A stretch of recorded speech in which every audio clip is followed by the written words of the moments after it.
quanto isso você acha que foi construído pós 1889 e o quanto isso tá antes, entendeu? Porque obviamente a gente gosta a gente tem uma ideia conservadora do ponto de vista que a gente olha lá para trás e a gente vê que mudaram muito as coisas do primeiro e segundo reinado, primeiro e segundo império para depois do golpe. Quanto você acha que isso está fundamentado ali mesmo, entendeu? Ou não? Ou você acha que isso já é uma coisa que veio lá de trás, lá de 1530 e pouco, quando, entendeu?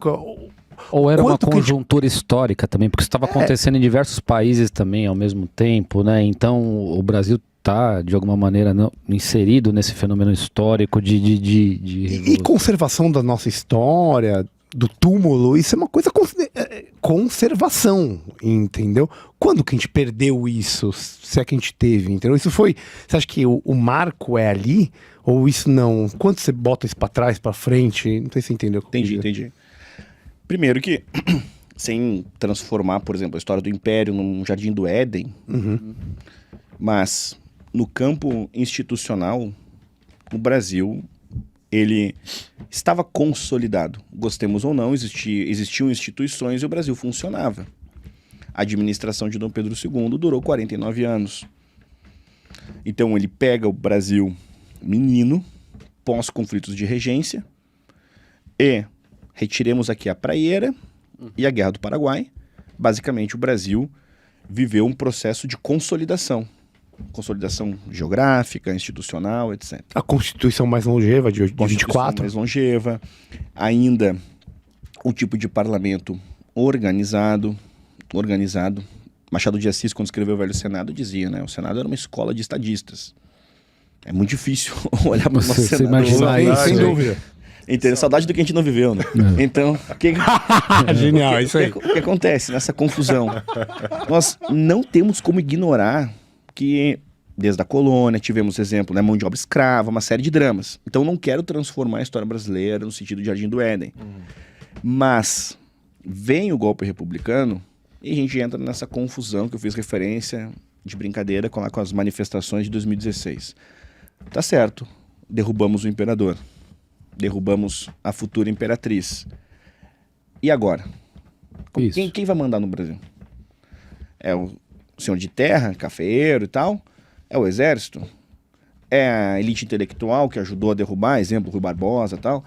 Quem que vai, de fato, administrar o Brasil? Nesse sentido, o Brasil ficou até 30 vivendo essa disputa com os principais agentes do golpe republicano. Exemplo, em um determinado momento, Rui Barbosa se autoexilou porque estava se sentindo perseguido por Floriano Peixoto. No momento do golpe republicano, eles estavam juntos. Mas na sequência, Rui Barbosa vai disputar a eleição na chamada campanha civilista, contra o Hermes da Fonseca, sobrinho de Deodoro da Fonseca, candidato militar. Patenteado por Pinheiro Machado, que era um articulador que organizava o jogo político. Rui Barbosa, um símbolo da República no Brasil, perde a eleição. O que eu quero dizer com isso? O processo foi tão confuso que os mesmos agentes que estavam juntos, ao longo de todo o processo, legitimaram e sustentaram esse capital político. E não conseguiram manter uma pauta comum. Você não tem, exemplo, a figura solene, institucional, consagrada, sagrada do imperador. Você não tem uma espécie de mediação dada no campo simbólico. Naquele momento, não, pera aí um pouquinho. Porque você, exército, acha que pode mandar mais do que eu, sendo que, por exemplo, eu sou da elite agrária de São Paulo, o estado que mais cresce e é um dado que se faz evidente, estou entrando naquela realidade de 1890, por exemplo, é um dado evidente que eu vou ajudar a sustentar o Brasil, se não sustentá-lo. É uma série de tensões, uma série de tensões. Faltou sangue nessa história. Será que talvez... Porque parece que é um eterno retorno, né? Você está o tempo inteiro dizendo, bom, nós estamos lidando com os espólios de um golpe republicano, até 30. Depois nós estamos lidando com os espólios do Getúlio Vargas. A gente parece que não consegue avançar. Faltou faltou sangue no quintal de casa para que a gente pudesse, de repente, estabelecer esses valores, esses princípios que constroem grandes nações e faltou esse sofrimento no terreno nacional? Na verdade, assim... Eu sei que parece uma pergunta escatológica, né? Falando assim... E não faltou morte. Faltou morte, faltou sangue, parece escatológico. Mas quando você olha para a história das grandes nações, não é exatamente que tenha faltado isso, e foram momentos de ruptura para a construção de certos símbolos, inclusive, né, que dão um significado a uma existência. E só como um contra-argumento disso, e para comentar, né, assim... também tem um pouco da identidade brasileira que tem sempre esta solução tirada da cartola, né? A fuga, por exemplo, da família real, que forjou um pouco a nossa identidade, talvez, né? A fuga não, né? Mas a saída, a solução, né? A solução gênio, Dom João VI gênio. A solução estratégica que trouxe, né? A família real para cá e forjou um pouco da nossa identidade, talvez assim, advogado do diabo aqui, tá? Talvez tenha inserido no nosso DNA essa questão de, puta, mas não precisa chegar nessa treta, não precisa sangrar, né? Vamos lá, vamos chegar num acordo. Eu aqui. acho que teve batalha pra caramba. Eu só quero falar isso aqui, tá? Porque vocês estão fudendo nós aí, falando mal de Dom João VI, falando que a gente não teve sangue, o caralho, é o cacete, teve sim. Ele pode não ser identificado, e ele pode não ter sido construído. Ele pode não ter sido construído na escola, no ensino, na educação, que os caras acham isso, mas eu acho que é muito pelo contrário. Tivemos muito sangue, Denis, muito sangue. Por exemplo, e o que... Não fala mal dos portugueses, velho. E o que deixa, além de toda a barbárie, que uma guerra civil, etc., evidencia, né? É como esse sangue acaba também simbolicamente sendo mal utilizado, né? Isso. Nós tivemos uma sucessão de guerras civis. O Brasil nunca foi um país pacífico, nem perto. Exemplo, vem o golpe republicano, cabanagem, canudos, Revolução Federalista. Assim, o sangue pegou. 32, guerra civil aqui em São Paulo.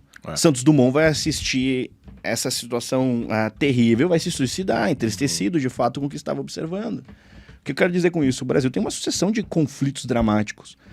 O Brasil protagonizou, ainda como um contragolpe, a maior guerra da América do Sul. E a venceu. Mas todo um contexto de guerra do Paraguai. Outro Paraguai, hein, mano? Não é esse Paraguai aí, não, irmãozinho, ó, que manda o Romero pro Corinthians. Só isso que tem, mano. Não é esse, não. Balbuena também. Cara, o Paraguai é um país, comparado com o Brasil ainda hoje, do ponto de vista, por exemplo, da liberdade político muito melhor que nós. Opa. Então, tem que respeitar os caras. Não, e aí o que nessa confusão, o Brasil viveu conflitos de ordem civil. Exemplo, regência, voltemos lá pro Império. Sim. Pô, Farroupilha é um exemplo. Farroupilha. Nós tivemos, assim, uma tentativa de uma república dentro do próprio país, uma ruptura institucional e tal. Ou seja, o Brasil viveu uma série de conflitos. O problema é a solução para tais conflitos. Exemplo, qual foi o efeito de Canudos?